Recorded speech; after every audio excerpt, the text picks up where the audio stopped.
मैं ना इस समय कटरा में हूँ और एजिटेशन आपके सामने लगातार चल रही है और उसी एजिटेशन के अंदर जो है आज यहाँ के जो एमएलए हैं बलदेव राज जी, वो आज उस एजिटेशन में पहुंचे थे।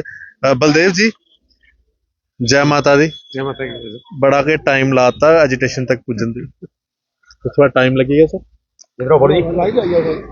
नहीं, टाइम नहीं लगा।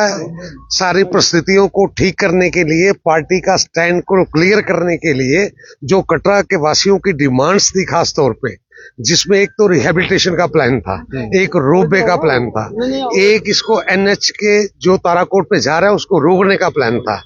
मेरा देर से आने का मतलब ये कि मेरी पार्टी ये सबको स्टैंड को अपने को क्लियर करे और भारतीय जनता पार्टी के यूनिट के साथ खड़ी होके किसी बात के लिए कहे, तो मैं इसलिए ये देरी हुई। और बीजेपी का क्या स्टैंड? बीजेपी ने हमें हाईकमान ने पूछा, मैं तो पहले धन्यवाद देना चाहता हूं मेरे लोकल यूनिट्स को।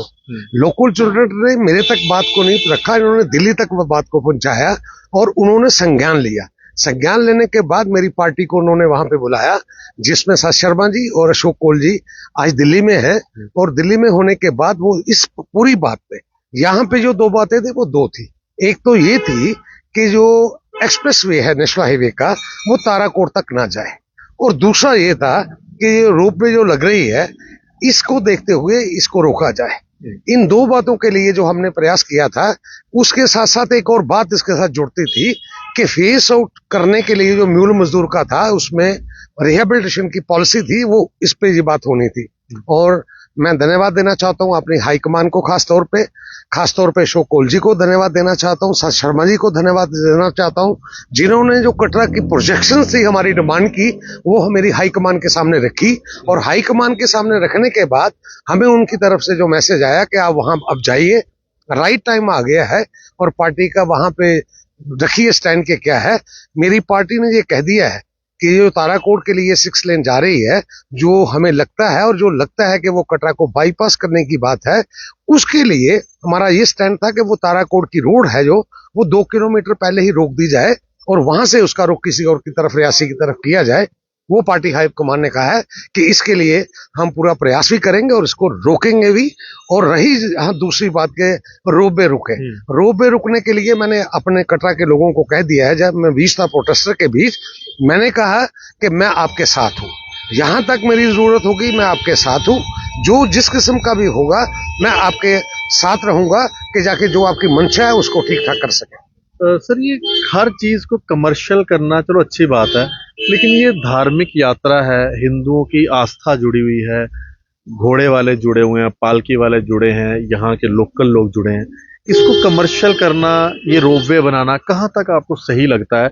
क्या श्राइन बोर्ड को ऐसे डिसीजन लेने चाहिए? और अगर ऐसे डिसीजन लेते हैं तो क्या यहाँ के लोगों को ऑन बोर्ड नहीं लेना चाहिए? आशीष जी, पार्टी की तरफ से मुझे थोड़ी सी हदायत है। पार्टी हाईकमान जब वहां से दिल्ली से आएंगे तो आप छोड़ो पार्टी, आप एक कटरा वासी के नाते हम बात करते हैं, आप कटरा के रहने वाले, हम कटरा के वासी होने के नाते सिंपल बात करता हूँ, क्या आपकी यात्रा को कमर्शियल करना सही है? क्या इस धर्म की यात्रा को, आप पार्टी को छोड़ दीजिए, आप आम आदमी बन के बात कीजिए, वैसे तो आप एमएलए हैं लेकिन एक आम आदमी भी हैं आप यहाँ के रहने वाले, क्या कमर्शियल करना सही है? श्राइन बोर्ड को, आप लोगों को ऑन बोर्ड नहीं लेना चाहिए?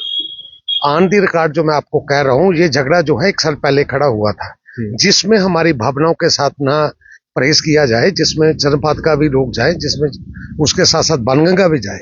जो हमने अपनी एज ए स्टेक होल्डर मैंने अपनी डिमांड रखी थी, मैंने वही डिमांड रखी थी कि आस्था को माता वैष्णो देवी श्राइन बोर्ड उसकी बहाली रखे और इस आस्था के हिसाब से ही आगे प्लानिंग करें। बट ये आस्था के साथ तो छेड़छाड़ है ना? नहीं, बिल्कुल ठीक है, और आस्था के साथ छेड़छाड़ी है तो तभी लोग प्रोटेस्ट कर रहे हैं, और जब लोग प्रोटेस्ट कर रहे हैं तो बलदेव शर्मा ऐसे विधायक के नाते उनके साथ आ जाया।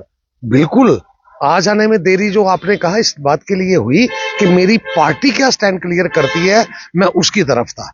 ऐसे इतना देर करने के बीच में यहाँ पर लोग भी डिटेन हो गए, थोड़ा आप भी जल्दी आए तो क्या पता वो डिटेन ना हो, अब इनको कैसे, मतलब ये डिटेन ही रहेंगे या? मैंने सारी बात वहां पे रख दी है, जो लोग डिटेन हुए हैं, खासतौर पे आपका मतलब है कि 18 लोग जो जेल में हैं, उसके लिए मैंने खुले मंच में कह दिया है कि एडमिनिस्ट्रेशन जो लोकल यहाँ पे है उनको बगैर किसी शर्त को लोगों को छोड़े।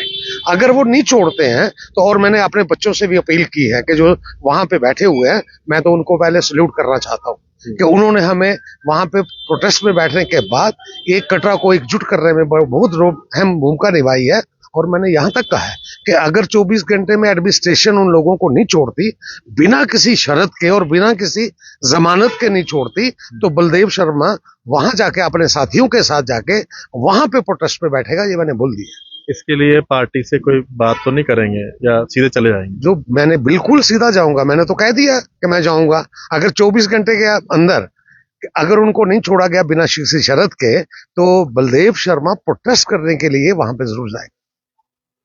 क्या हिंदू यात्राओं को कंट्रोल करने के लिए इस तरह से जो अफसर ऑर्डर निकालते हैं, क्या हिंदुओं की यात्रा को हिंदुओं तक नहीं रखना चाहिए कंट्रोल करने के लिए? या जैसे सनातन धर्म बोर्ड की बात चल रही है, क्या इन सब चीजों के साथ छेड़छाड़? आशीष जी, मैं ज्यादा डिटेल में जाने की अब जरूरत नहीं है। जो मुद्दे की बात ही मैंने आपको बता दिया, और मैं आपको धन्यवाद देना चाहता हूं कि मैं ये बात बिल्कुल आगे पीछे की नहीं कर रहा, क्योंकि मेरे इसके साथ एक जुड़ा हुआ सवाल है।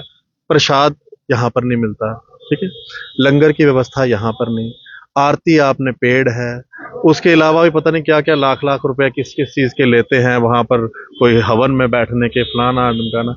क्या ये सब चीजें सही लगती हैं आपको? आप जो सारे कह रहे हैं, ये सारे कंसर्न्स के बारे में मैं आपसे कहूं, आज तो चलो ये इस बात पे लोग इकट्ठे हुए, क्या ये कंसर्न नहीं है? एक गरीब आदमी क्या ये यात्रा कर सकता है? बड़ी बात को जो प्रोटेस्ट है, बेसिकली हमारा आज का सब्जेक्ट वही है।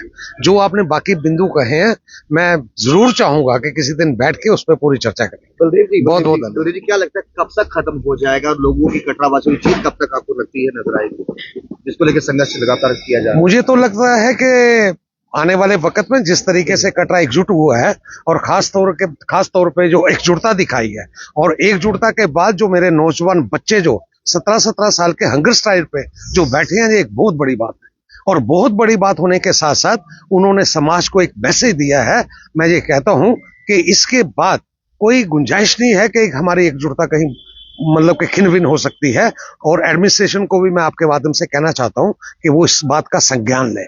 जो आपने डिटेन्स किए हैं, जो बच्चे बैठे हैं, वो इसी बात के लिए बैठे हैं कि जो गलत डिटेन लोग किए हुए हैं उनकी आप बहाली करें। और उसके लिए मैंने फैसला कर लिया, और मैं कह भी दिया, आपके माध्यम से भी कह रहा हूं कि 24 घंटे में अगर वो डिटेन हुए हैं उनको रिलीज नहीं करती है पुलिस, यहाँ की लोकल एडमिनिस्ट्रेशन, तो बलदेव शर्मा उन बच्चों की जगह अपने साथियों के साथ जाके वहां प्रोटेस्ट पे और हंगर स्ट्राइक पे वहां पे बैठेगा। एक छोटा सवाल है, जवाब दीजिएगा प्लीज, क्योंकि ऐसा मत बोलिएगा मैं सीमित हूं उन चीजों में।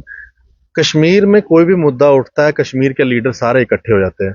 हमारे यहाँ पर कोई भी मुद्दा उठता है, एक तो या तो एमएलए काफी दिनों बाद आते हैं, पार्टी से पूछ पाछ के जाएं कि नहीं जाएं, फिर वो कहते हैं जाओ, तो 3-4 दिनों बाद आप आते हैं।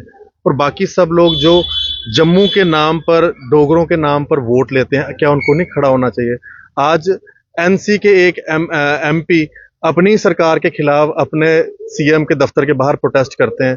क्या आप जितने भी 28 लोग हैं, क्या उनको नहीं इस मुद्दे के ऊपर इकट्ठे होना चाहिए, या सभी बारी बारी परमिशन लेंगे फिर आएंगे? जी, मैं आपकी बात को दुरुस्त करना चाहता हूं। ये जिस दिन का पहले दिन का संज्ञान था, मेरी पार्टी ने हमारे सब एमएलए को बुला के, और जो संघर्ष समिति है वो 28 एमएलए में से 16 एमएलए के पास रिप्रेजेंट उन्होंने किया था। हम 16 को बिठा के, कोई यहाँ नहीं पहुंचा, वहां पे पहुंचे।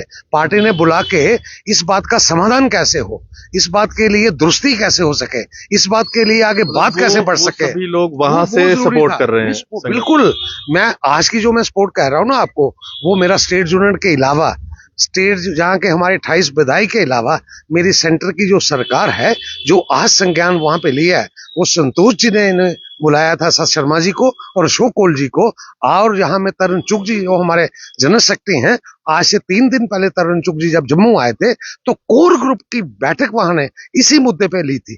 कोर ग्रुप की बैठक लेने के बाद यहाँ के डीडीसी के चेयरमैन हमारे सरब सिंह राव जी को भी बुलाया था, हमारे रियासी के दूसरे विधायक कुलदीप दुबे जी को भी बुलाया था।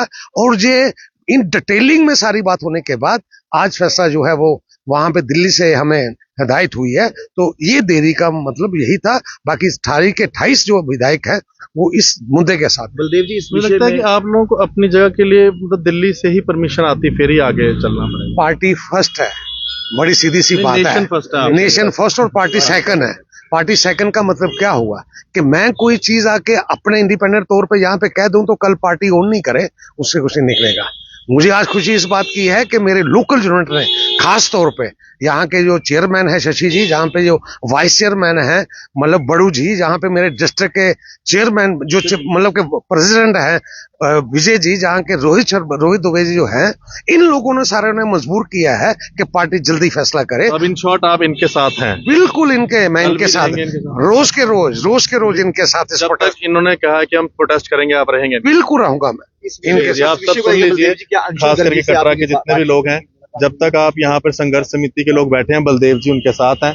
हालांकि थोड़ा सा दिल्ली से परमिशन ली इन्होंने, फिर पहुंचे यहाँ पे, टाइम लग गया थोड़ा, क्योंकि आजकल दिल्ली का मुझे लगता है कि थोड़ा दूरी ज्यादा है।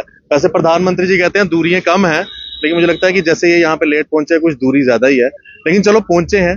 अब देखते हैं कि बाकी एमएलएज कैसे यहाँ पर पहुंचते हैं इन लोगों के सपोर्ट में। लेकिन थोड़ा सा जितने भी एमएलएज जीतते हैं अपनी अपनी कॉन्स्टिट्यूंसी से, मुझे लगता है कि उनको अपनी पब्लिक में सबसे पहले पहुंचना चाहिए।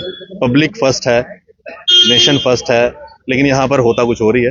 लेकिन चलिए, बलदेव जी आज यहाँ पर अपने लोगों के बीच में आए हैं और संघर्ष समिति को सपोर्ट कर रहे हैं। इन्होंने कहा है कि 24 घंटे के बीच में जो लोग डिटेन हुए हैं उनको भी जल्द से जल्द छुड़वाएंगे, और जब छूटते हैं तो हम आपके साथ अपडेट भी कर देंगे। लेकिन फिलहाल ये एजिटेशन कटरा के अंदर एक बड़ा रूप ले चुकी है। मैं आपको ये भी बता दूं, ये एजिटेशन किस लिए है, यहाँ पर जो रोपवे बनाया जा रहा है उस लिए। और रोपवे की जरूरत क्या है, क्योंकि यात्रियों को भी नहीं इसकी जरूरत है, ना ही आम लोगों को जरूरत है, लेकिन पता नहीं क्यों श्राइन बोर्ड रोपवे यहाँ पर बनाना चाहती है। और यहाँ के लोगों का जो रोजगार है उसके ऊपर जो है बड़े सवालिया निशान है, वो कैसे करेंगे, चाहे वो घोड़े वाले हों, चाहे वो पालकी वाले हों, चाहे वो आम दुकानदार हों। और कटरा यहाँ पर लगातार बंद है। और इस समय नए साल पर हम आपको आंकड़ा बताते हैं कि कटरा के अंदर रिकॉर्ड तोड़ यात्री आए, लेकिन इस समय वो आंकड़ा तो बताएंगे, लेकिन इस समय सबसे बड़ी बात है कि यहाँ पर लगातार एजिटेशन चल रही है, और एजिटेशन के अंदर पूरा जम्मू प्रोविंस के लोग इनको सपोर्ट कर रहे हैं। देखते रहिए जेके मीडिया, आप अपनी राय जरूर रखिएगा। एमएलए साहब ने क्या कहा वो आपने सुन लिया। धन्यवाद जी, राम राम, सत्य सनातन धर्म की जय। लास्ट में एक बात फिर कहूंगा, एमएलए साहब को जल्दी आना चाहिए था।